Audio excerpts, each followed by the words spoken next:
Hi, this is Dr. Joseph Rubens, and I would like to present to you in these knowledge clips the hospitality case. And this hospitality case was especially designed for the NHTV University of Applied Sciences, the students of hotel management, the students of facility management, and this in the first year. But others can also learn from these clips. The case was based on research that several colleagues and I did at the Albert Schweitzer Hospital in Dordrecht in the Netherlands, also at Radisson Edwardian Hotels in the UK, and partly based on Catherine Joppe's masterpiece on wellness and well-being in hotels. There's also a playlist, a YouTube playlist for the course, which actually renders some interesting video clips on the subject matter. And the subject, of course, is organizational behavior. Well, for organizational behavior, we're actually going to cover three main topics. We will have 3 classes of 2 hours, and we'll discuss motivation, personality, and then cross-cultural understanding, focusing on the individual. And I always start with a little theory on the joy of theories. Oh yes, what are the references to this course and knowledge clip? Well, it's King and Lowley's Organizational Behavior book, published by Oxford. But I also tell students, well, you can use Google to look up the concepts because they're really basic and universal. And what you need to know for the exam is what is discussed in class, what you find on the slides, and also what is on the playlist. Well, anyways, the question we're going to ask during this whole case is, why does someone do what he does? Why are you currently watching this video clip? You could also be outside playing soccer. You could be watching TV. You could be doing a whole bunch of things. But you are here listening to a lecture, to a course. Well, first of all, the joy of theories. Theories, at least for me, they can help us to make life easier. People have studied human behavior, and because of having studied human behavior, it can help us, humans, especially you still at quite the beginning of your life, to say, well, this seems to work, that doesn't seem to work. So rather than reinventing the wheel, let me do certain things that tend to work. For me, theories are efficient tools. And I really invite you to look at a theory as something that helps you, as a tool that makes life easier. Let's, for example, take a hammer. If you need to punch a nail into the wall, you can try it with your thumb, you can try it with your hand, and maybe you're a very muscular person. But also remember that something was invented called the hammer. You know, it didn't just exist on Earth. Somebody had to think about it. And the hammer was invented, so if there's a nail, just hit it with the hammer maybe once or twice, and the nail is in the wall. Just like this pair of scissors. If you need to cut something, yes, you can use your teeth. And we all have teeth. But if you want to cut something in straight line, I would really, again, use scissors. And again, scissors was a human invention. You can't find scissors hanging on the tree like pieces of fruit. The same with theories about human behavior. They are tools we can use to make life easy. But use your sense of discrimination here. Because there are some theories that really don't help you. Because theories also are a bit of an individual thing. If it doesn't help you, discard it. Or there are theories that don't really seem to work in every context. So, again, check it out. If it works, work with it. If it doesn't work, discard it. Or become a professor and write a whole paper about it. Anyways, starting with our case, we've created somebody, doesn't really exist, but the name is Mr. Blitz. And in 1977, after saving a bunch of money and going to the bank, he gets a big loan and he says, I'm going to buy an old building in the center of London, and I'm going to refurbish this building, and I'm going to make a beautiful hotel out of it, and I will baptize it the Edwardian. Why Edwardian? Because it refers to a design style of King Edward, and you could say, well, actually the hotel rooms look like this. So it's a hotel in London that exists since 1977.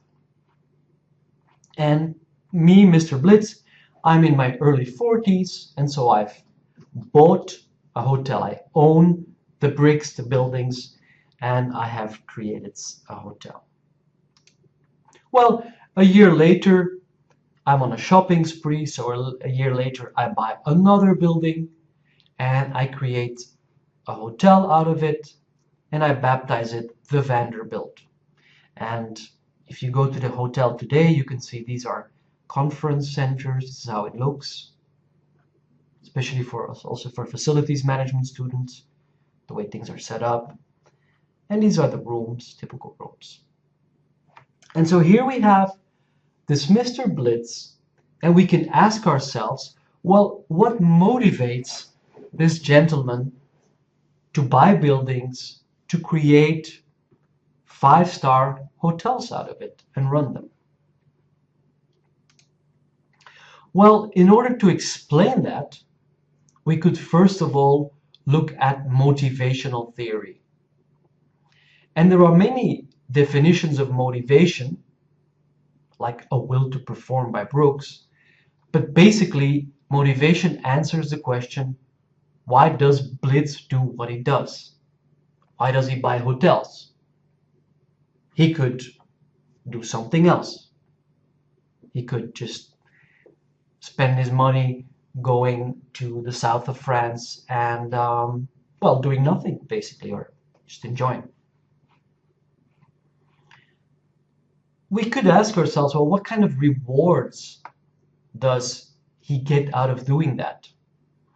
And here I'm going to go quickly over it. We'll go into more details in class, but there's something called extrinsic motivation. Well, ex from Latin means outside. So this is something from the outside. For example, he receives money. He can make lots of money with running that hotel. So that's an extrinsic reward. Intrinsic, in means inside. So you could say, well, the reward is that he has a tremendous satisfaction of seeing an old building being renovated and then having people enjoy it as a hotel, as guests. So you can have a great sense of satisfaction from that. And there's also social rewards, and some people put that actually under extrinsic. Social rewards can say that, well, in London, people appreciated that these buildings have been made to good use, and there may be some, in society, people may say, wow, Mr. Blitz, you have done something really fantastic. Well, one way also of explaining behavior, why people do things, is one of the earliest theories in Western psychology is called behaviorism. Don't want to spend too much time on it, but it's basically extrinsic motivation, and we do something because we get a reward, or we do something because we do not want to be punished. It's like if somebody had put a gun on Mr. Blitz's head and said, "If you don't open 2 hotels by next year, I will kill you." Well, that's enough of a punishment for you to say, "Let me go and buy buildings and open hotels." There are other ways of explaining this. There are the so-called content theories of motivation. And in this video clip, I really want to focus on the content theories of motivation. There's also something called process theories of motivation. And then finally, meaning and the social significance of work. But I don't want to go into this now. They're just parts in the book. Well, always a nice question to ask, the lottery question. Would you give up your work? You as a student, you suddenly win the lottery, you're a millionaire, what would you do? Would you give up working completely? Well, if I would answer this question, I would not give up my work. I would actually still work for this university, but maybe in a different way. Maybe I would work a day less, or maybe I would say, well, I'll accept only those courses, and if not, I'll go because, hey, I don't really need the money. But at least when asking this question, we notice that a majority of people actually would still be working. Here's the numbers for the UK, but also for Japan. So this again points to some form of also intrinsic or social motivation. We could also ask ourselves again, why would these billionaires like Bill Gates or millionaires like Richard Branson or Paris Hilton, why would they work? They don't need to. They don't need the money. They actually don't need the esteem anymore because everybody kind of thinks highly of Gates or Branson or even of Hilton. Why? And again, intrinsic motivation, that would be, you definitely see this in caring and public service professions. Because nurses and social workers are not very highly paid. People on Wall Street make a lot more money, but very often they're also doing their work because of the money. But people here in the caring profession often do this because they really care about the actual thing. Also voluntary work. Who of you does voluntary work? Who of you, sells things for Greenpeace or helps out with the Red Cross? And you may also realize that many of your spare time activities often involve some form of work done for free. Even if you're selling lottery tickets for your high school or the high school of your brother or sister, that is work.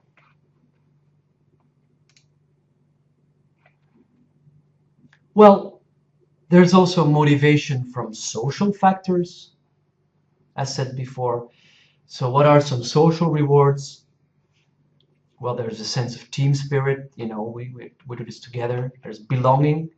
We'll talk about that later with Maslow.